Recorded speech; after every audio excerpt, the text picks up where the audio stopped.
Good luck. Welcome back to CFC TV. This is sort of, you know, talking about transfers. I'm talking about the last few games.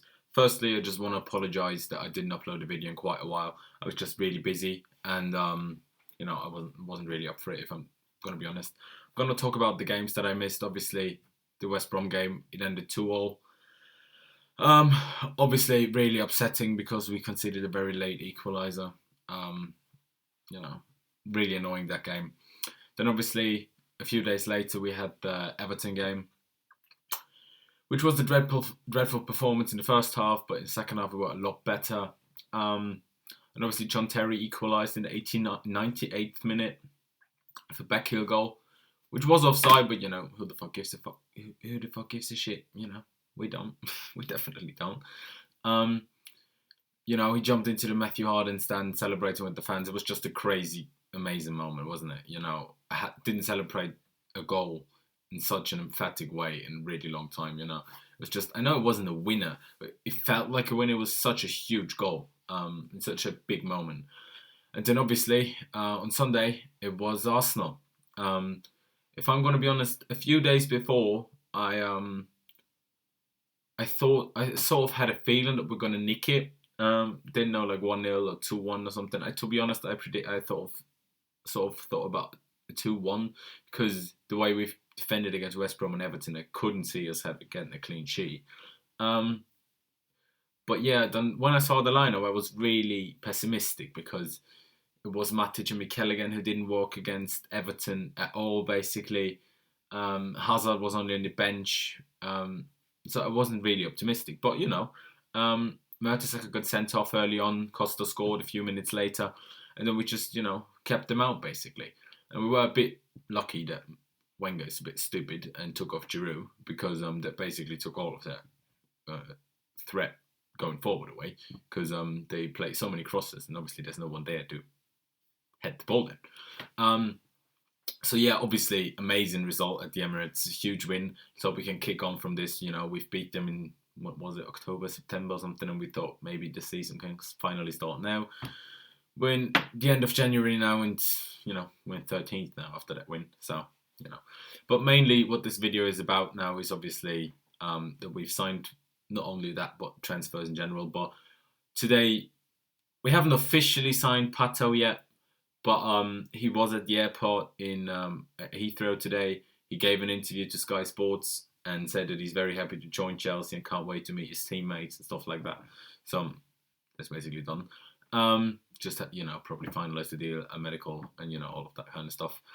So it's been talked about. It's a 6-month loan deal until the end of the season, and then we have the option to sign him. Even though I'm not quite sure because I've heard plenty of times that his contract runs out in the summer, so I'm a bit confused by that.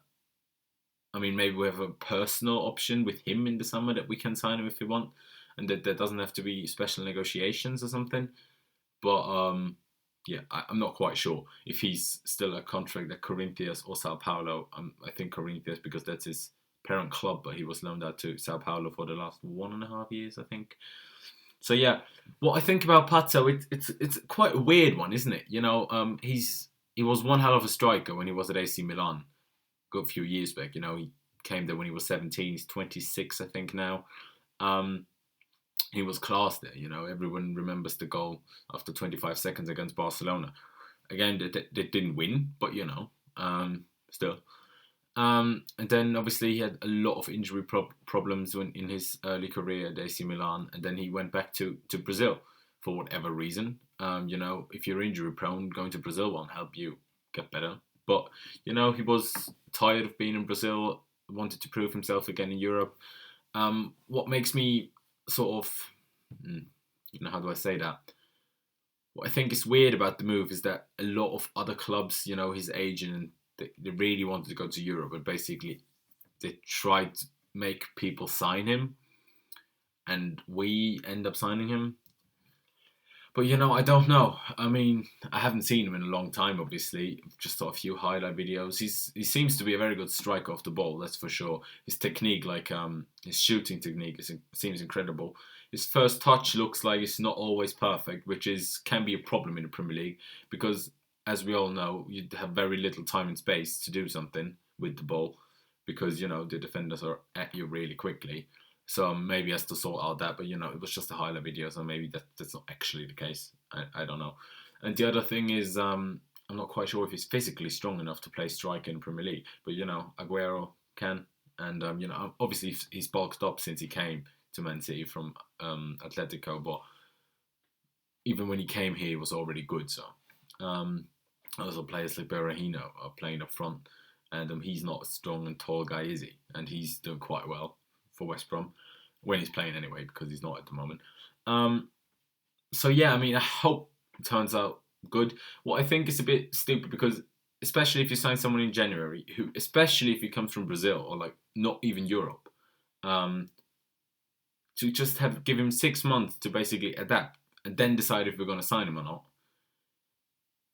I'm not sure. Obviously he can have a great impact like Costa did, but is that likely? Is he even going to get enough minutes to prove himself properly? We don't know.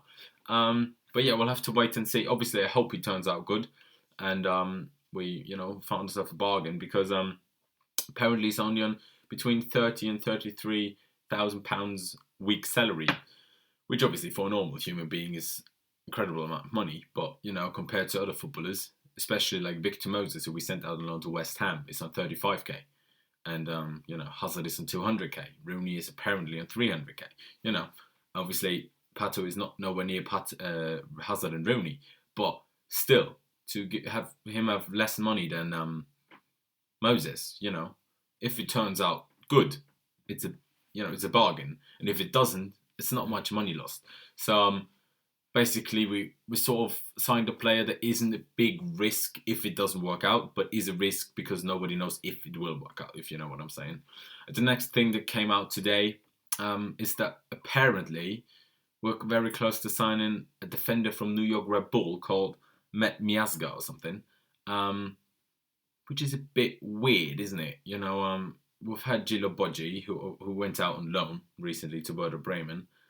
I'm a bit confused by that, if I'm going to be honest with you. Because what is the point?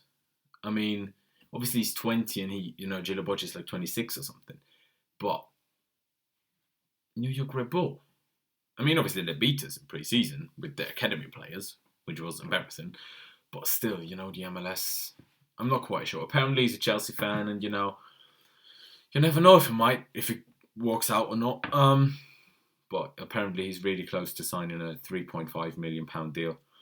Seems to me like another, Emenalo being back at it, if I'm honest. But, we'll have to wait and see. And big news came out, obviously.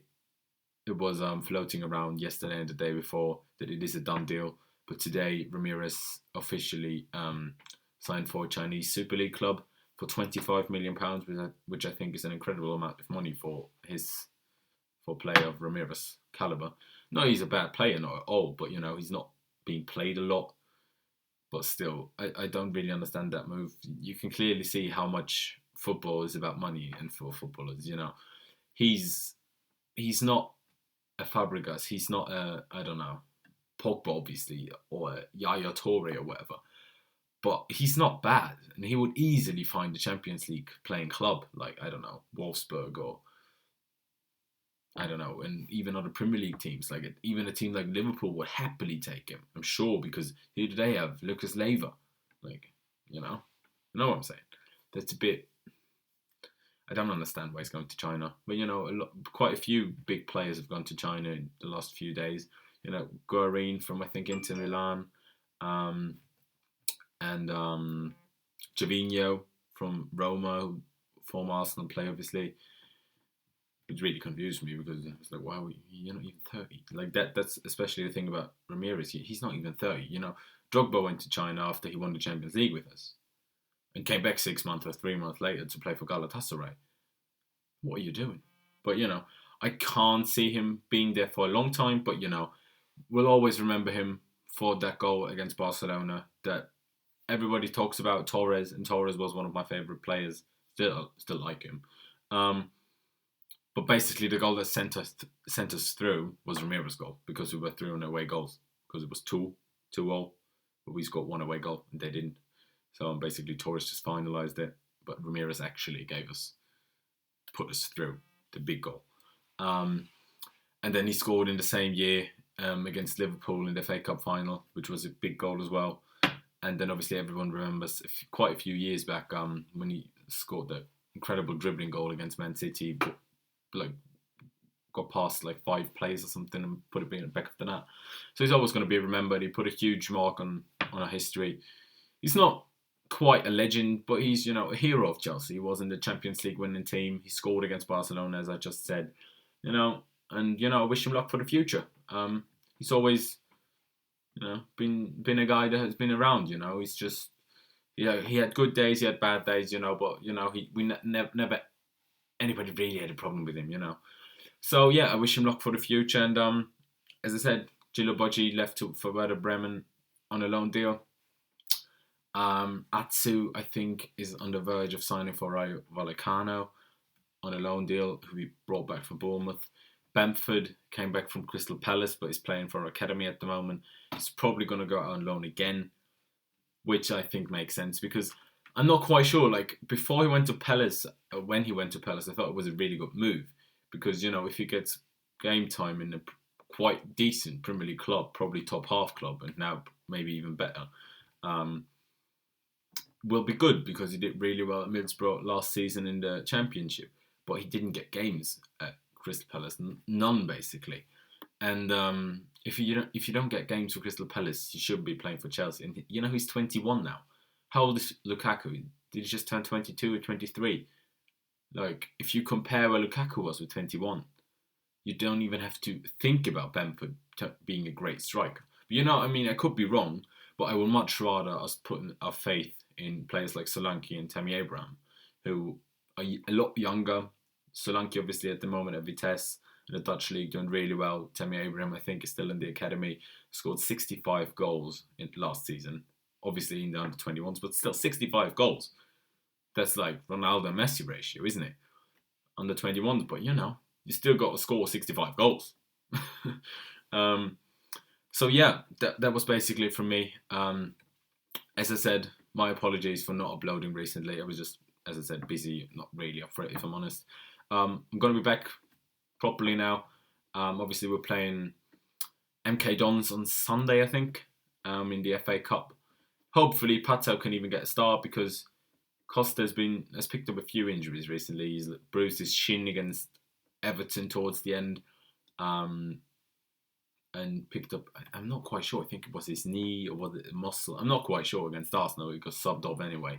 And Hiddink said it's not a big injury after the game, but they didn't have the scans yet. I don't know if there was any further information that went past me, but you know. And just a player that I really want to mention after the last 2 and 3 performances is Cesc Fabregas, because he got man of the match against Arsenal. It was credible.